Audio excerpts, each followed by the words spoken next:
What's up guys, welcome back to my channel Deck Tech for Decks, and today we are going to do a Precon upgrade of the Ruinous powers. I'm not going to waste any time with this one. We're going to be doing demons and a lot of them. So we're going to be running Bileker the Dark Master. This is going to be a big one guys because sometimes, and it doesn't happen often, but they'll release a Precon deck that wants to do two things.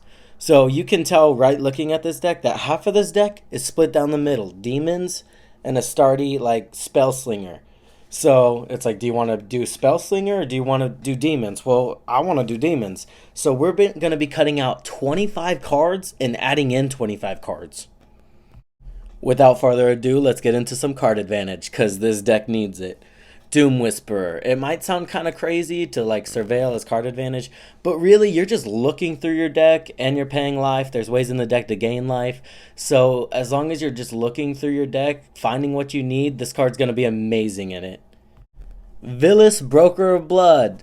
There is some ways in the deck to cheat him out. That way we're not paying that full cost, but he's perfect. You know, you pay life, you draw some cards, and you can kill some creatures with him. So that's awesome. This is a tribal deck, so we are running Kindred Discovery. Finally, the most efficient way to draw cards in this colors is wheels, in my opinion.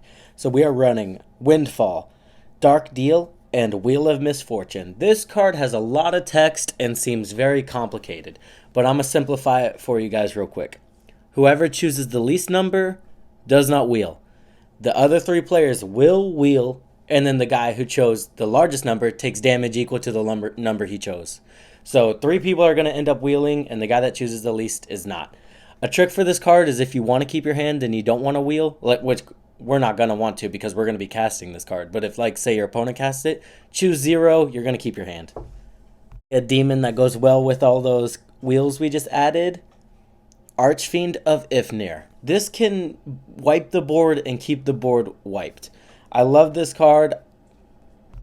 Some other ways we can take advantage of that full graveyard is Victimize, Dread Return, Whip of Erebos. Whip of Erebos is going to be amazing in this deck because we are going to need to gain life.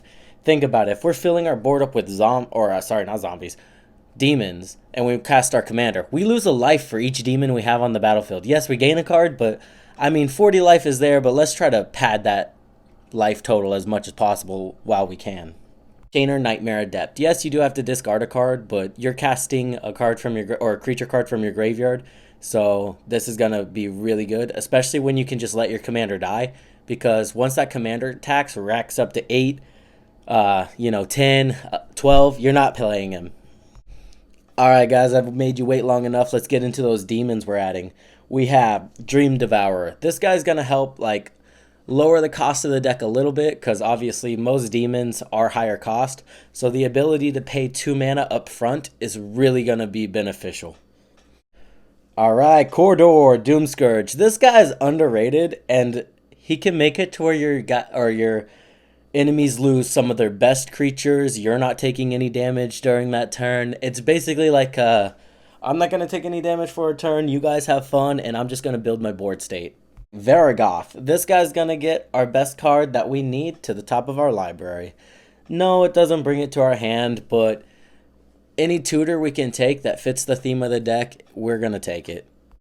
Rakdos the Showstopper. I love this guy. He enters the battlefield, we get to have some fun flipping some coins, and it's just good magic.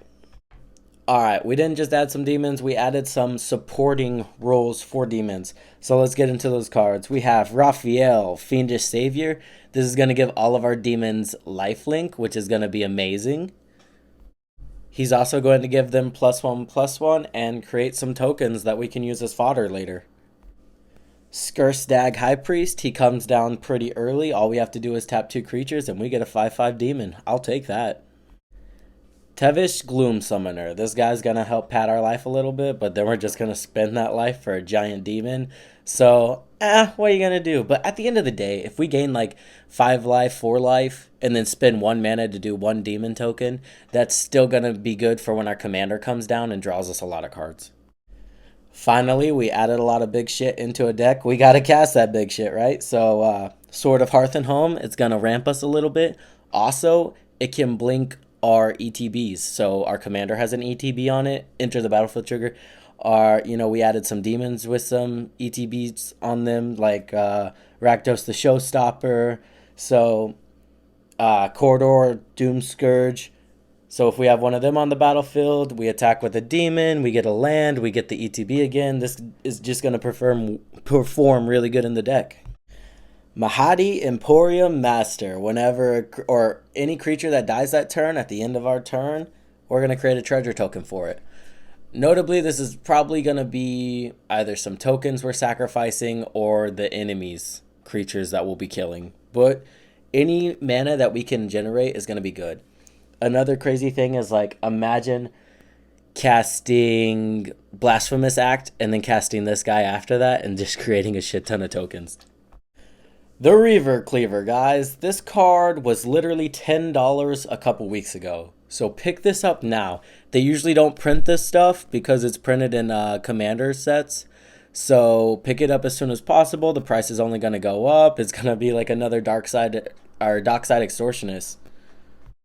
We added in the regular signets. I know it's already got the medallions in there, but it's hard to argue with the efficiency of 2 mana for 1 mana. So they go in the deck, and I took out some of the less efficient mana rocks. Finally, a card I'm really excited about. I know it's a little bit on the pricier side, but Deadeye Navigator. This is not only going to protect our commander, but it's going to give us that ETB again, right? So how it works is they're like, I destroy your commander, and then you blink him. And then the spell resolves. It'll fizzle because your commander's not on the battlefield, and then he'll return, and you'll get his ETB. With that, guys, let's get into the cuts. I am going to throw in some non-budget cards at the end. I mean, I know this is an expensive upgrade already, but I'm going to throw in some non-budget demons at the end of it that are just really fun to play with if you guys want to throw those in after the cuts. So let's get into those real quick. Okay, let's make these cuts simple. I cut a lot of these, mostly because they didn't fit the theme and they weren't a demon. So Lucius the Eternal, gone. Noise Marine, Halbrute, Night Rampager, Zangor Shaman, Karn the Betrayer, Dark Apostle, Chaos Terminator Lord, Poxwalkers, Mutalith, Vortex Beast, and I did cut one demon, Sloppity the Bile Piper. Next up, we're getting rid of the expensive spells that were obviously for the Cascade portion of the deck. Deny Reality. I'm all for letting the galaxy burn, but how much does that cost? Bitimus Blast. Again, I'm all for killing creatures, but not for that cost. Past in Flames. Reverberate. Again, obviously they were for the cascading, spell slinging kind of side of the deck. Kill, Maim, Burn. As much as I would love saying that in a commander game, we already get to say damn now, so it's easy to cut this one. Assault Suit. Drach Nan, I hope I said that right, but this is an expensive artifact that's really cool, but you gotta kill the toughest the toughest thing to really get your worth out of it, and then it's kind of clunky. Nargle's Conscription. We don't want to be getting stuff out of our opponent's graveyards. I want my big demons out of my graveyard. You know what I mean? We're getting rid of Chromatic Lantern and Commander Sphere, just because they're not exactly optimal when we added the signets. And then finally we have the Horus Heresy. It's kind of a fun card, kind of a cool idea, but it's kind of chaotic, not really laser point. They put it in the deck for fun. If you want to have fun, you can leave it in there, but I kind of would rather cast a 6-mana demon instead of this. Finally, we are cutting a swamp, and that does it for all the cuts. But before you guys go, I'm going to suggest 10 demons that you throw into the deck after you make these upgrades. Alright guys, let's get to those 10 demons. We have Archfiend of Despair. While he is not very cheap, he is effective. Making people take double damage, oh my gosh. In a demon deck, you get hit for 6, boom, 12. This can kill someone the turn he comes down. So of Discord, same kind of thing. It's going to make you 2 enemies at once, so make sure you can kill one of them the turn you cast it, but it's a really fun card to pay for or play with. Baylor, pretty budget. Throw this guy out and just fuck with your opponents. Who doesn't love that?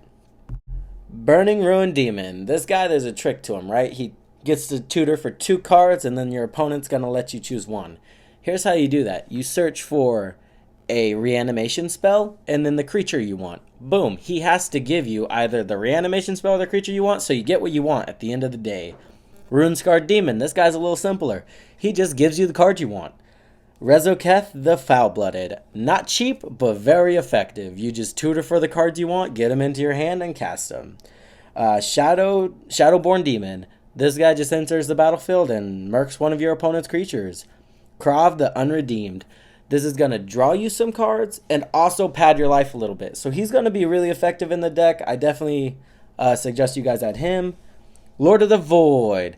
Very expensive, not very effective, but very fun. Exile the top 7 cards of your library, choose a creature card from among them, and just throw it onto the battlefield. Finally, Rakdos, Lord of Riots. This guy's going to make it to where you basically just have to pay the colored pips because you're going to be able to do the damage. While a little mana restrictive because you have to have the red, red, black, black, he will be pretty effective in the deck. And that about does it, guys. Thank you for watching if you made it this far. And leave any suggestions in the comment section below. Maybe something I missed, maybe something that's going to be really good in the deck. You know, at the end of the day, make sure everybody gets a chance to add something to it, and we'll end up making a pretty good precon.